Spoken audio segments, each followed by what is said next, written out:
So next up we have Sandor. And Sandor gets my vote for the best project title. It's tapas if you read the 4 as an A, so yeah. Okay, welcome everyone. My name is Sándor Laki and I'm from Eötvös Loránd University. And let me start my presentation with a question. So how many of you have already know what P4 is? Oh, it's quite impressive. Okay. So, of course, P4 is a domain level specific language for programming any kind of data planes. You know, in the programming languages went through, programming languages went through an evolution, and in the recent years, many domain-specific languages has been emerged for different purposes, for GPUs, FPGAs, and so on, image processing, signal processing, but there were no specific language for programming data planes. For example, one exception may be OpenFlow, but OpenFlow is limited in this way. So P4 is basically a flexible protocol and target independent language. Protocol independency means that you can define any kind of protocol headers in the language itself, and you can also define any kind of control programs in the P4 language. It's open source, the membership is free, and there are strong industrial interest. There are many industrial partners, universities, and so on. And basically, it's an emerging community. The P4. There are workshops and so on, and the language itself is also evolving. So it started in 2014 with P4.14, which was the first version of the P4 language, but it has been redesigned during recent years, and P4.16 has been or was published at the end of last year. So here you can see the packet processing and forwarding model of P4. I will talk about P4.14 because it's the most major version of P4, but and there are some differences between P4.14 and P4.16, but I think we can now consider only this model. So here you can see the model. We have a point where we can receive the packets, then the packet goes through a parser. The parsing process can be described in P4 as a parse graph. Then in the control program, we can apply match action pipelines. We have an ingress pipeline and we have an egress pipeline, and between the two we can define queues and buffers, but this part is out of the scope of the P4 language, so any kind of traffic management things or can be implemented outside of P4. Of course, the control program, the match action table configurations are described in compile time, which means that they are part of the P4 program, but the content of the tables are filled during runtime. So similarly to OpenFlow, you can fill the tables during execution. Here you can see some examples, code snippets of P4. There are how you can define header types, so like an Ethernet header, a simplified Ethernet header can be defined in this way. There's a parser function here when we extract Ethernet header, and based on the ether type field we can move forward in the parsing graph. Or there you can see how we can define a lookup table, for example an IPv4 LPM, using some keys like IPv4 destination address as a matching rule, and we have two possible actions, set next hop and drop, for example. And we can also define actions as functions. Actions basically contains or consist of a set of different primitive actions defined by the language itself. For example, modify field is one of these primitives, or add to field is also one of these primitives. There are a very short list in P4 what can be used as primitive actions.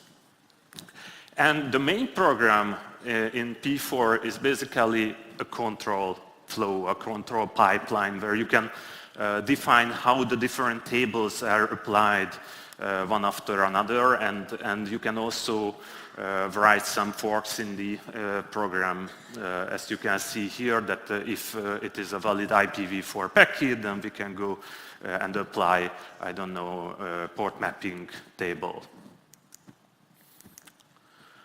So this was about P4, and our compiler is called Tapas, which is an abbreviation of translator for P4 switches. And our goals with Tapas was to support multiple targets, so it's a multi-target architecture compiler. And we tried to do this with the following architecture. So there's a P4 program, we have the Tapas compiler. The Tapas compiler generates a C program. And then in this C program, we use some network hardware abstraction library APIs. So basically this C program uses this network hardware abstraction library, which was defined by us. So it's a low-level API very close to the hardware.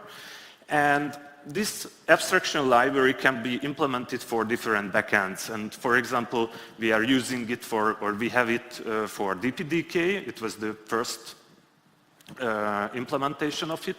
But we also have this NetHelp for ODP SDK of free-scale network boards. And there are some other NetHelp versions under development.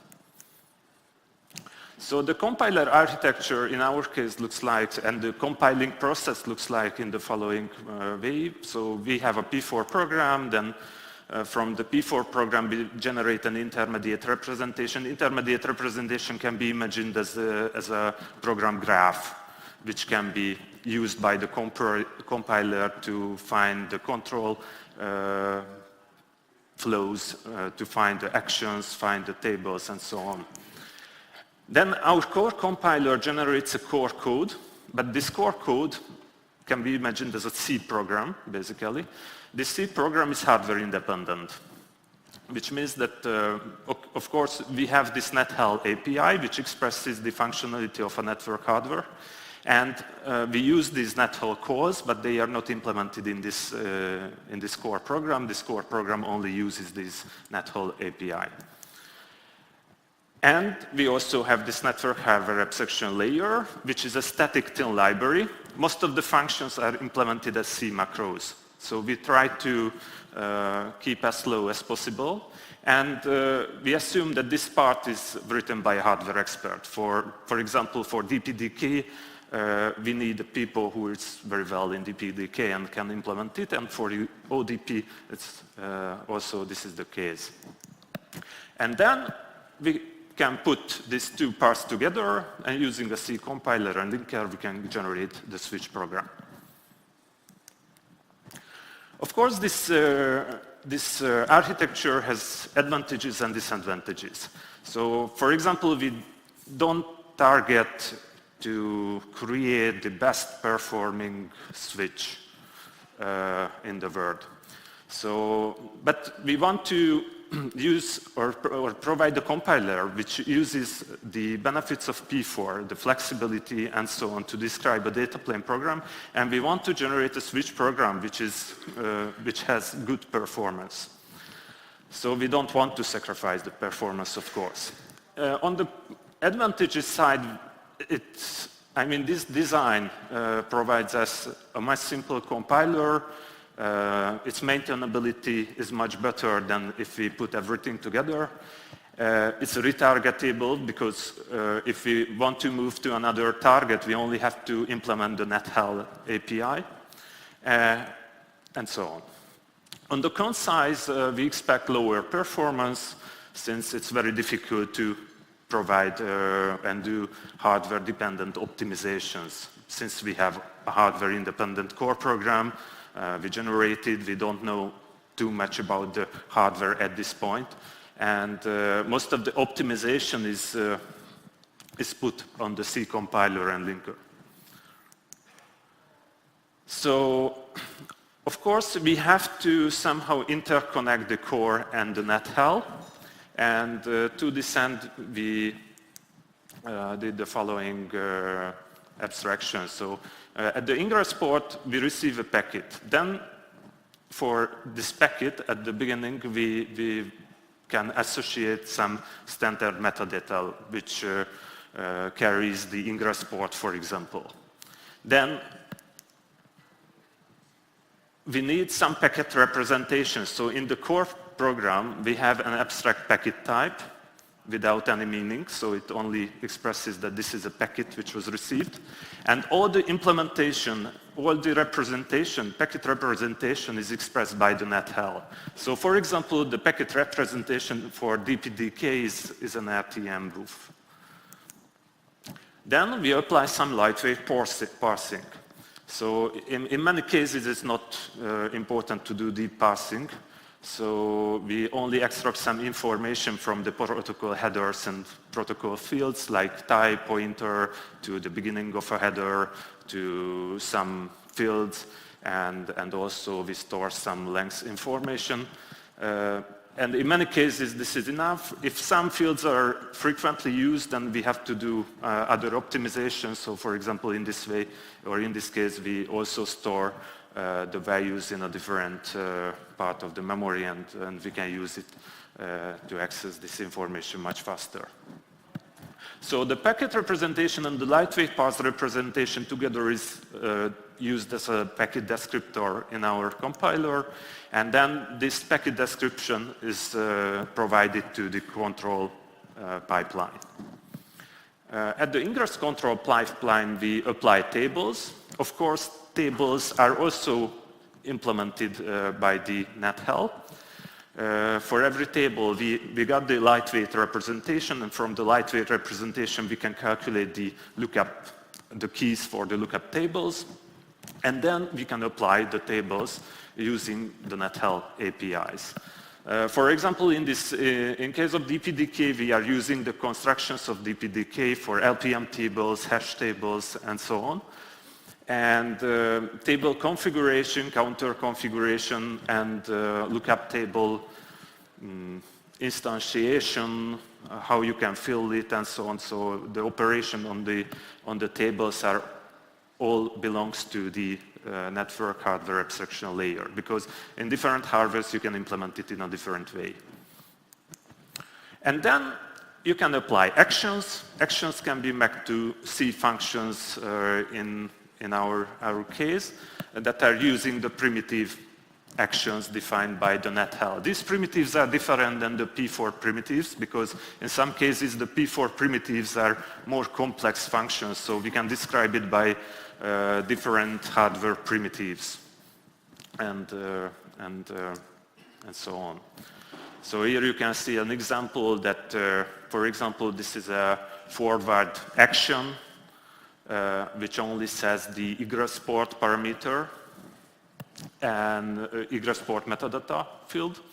And this is done by this modify byte buff macro in our code. So this simple function will be generated automatically from the P4 code.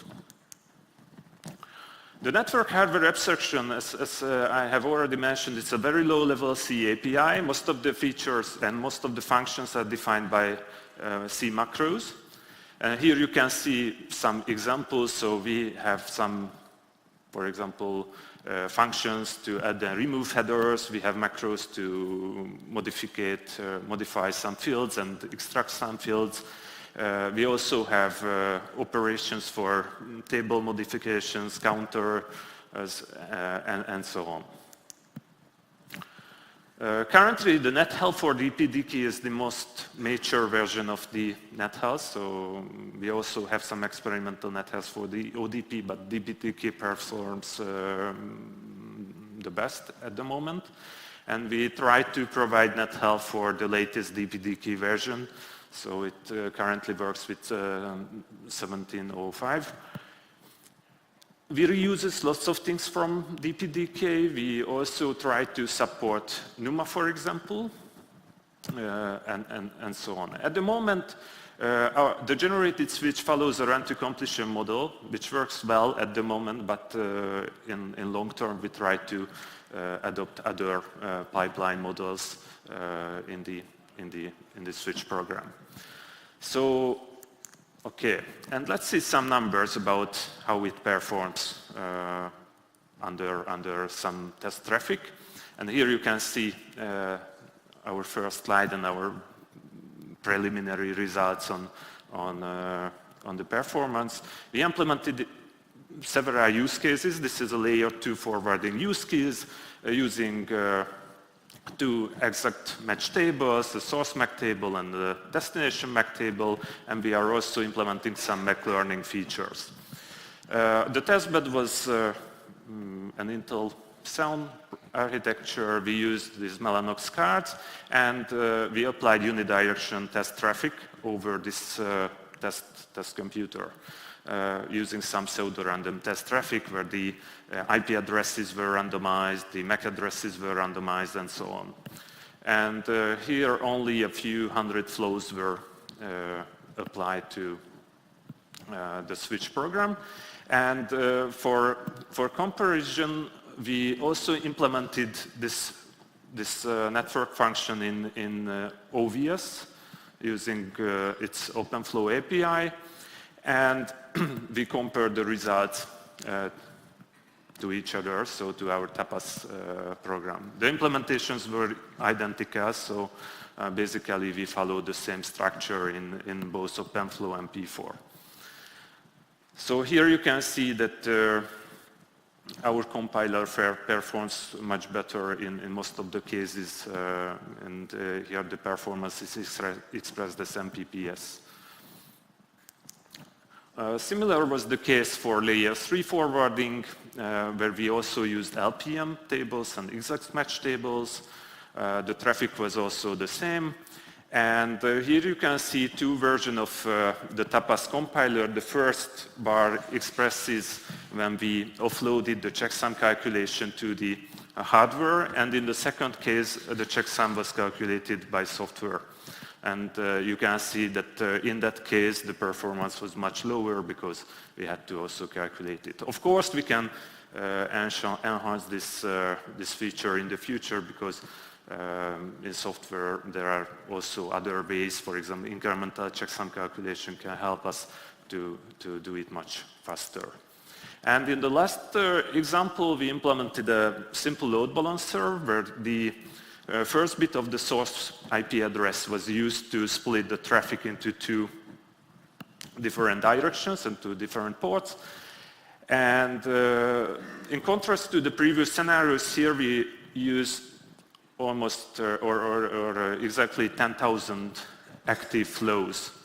And I think this is the reason why OVS doesn't perform well, because it doesn't, I mean, in case of large number of active flows, its performance is not the best. Okay, so Tapas compiler is a translator for P4P switches. It's an open source project. We are developing it continuously. So you can visit our project site or GitHub repository. P4 language, P4.16 language is supported now, but we are also working on the P4.16 version.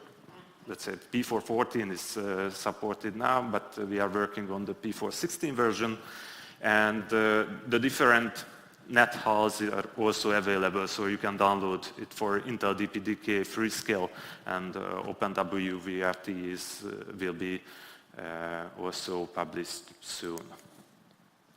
So I'm ready for questions.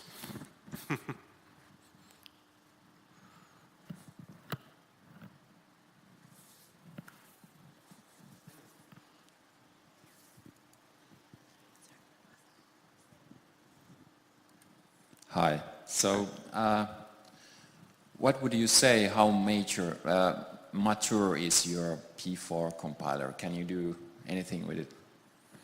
Tunneling and stuff like that. Yeah, it's an academic project, so it's not production ready, but I think you can play with it. And we are still working on making it mature enough, but it takes some time, and students are coming and going, so it's... Okay, thanks. I think the performance is looking good. Mm-hmm. So you said earlier you go through an I'm over here. Oh. Sorry. You said earlier you go through an intermediate representation. So you take in P4 and you put out, you create C code and then you compile it, right? The intermediate representation in our case is only used to move over the program graph. So basically we had the P4 program. From this we generate a structure which can be where we can search for different terms in a very fast phase. So it's only an identical representation of the P4 program. But P4 program is described as a text or a bunch of text, and this is some structure which can be used to generate the C program.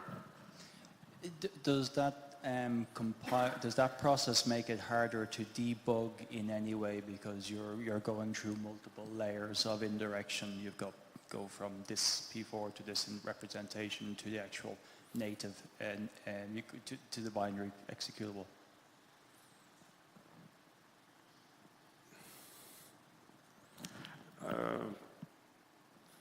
Okay, so maybe my colleague who is responsible for the programming, the compiler part, can also help you, maybe. Yeah.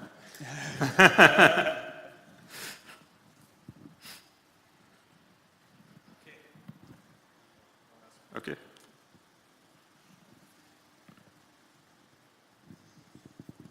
It's not a question, but just a general comment for your project and other project presented this afternoon. You have to know that you can do your own marketing on dpdk.org. You can send some emails on the mailing list, of course, even on the announced mailing list. You can update the website to show your project.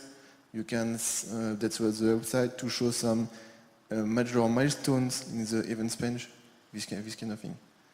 Okay, thanks. Yeah. Thank you very much, Thank you. Sandor. Thank you.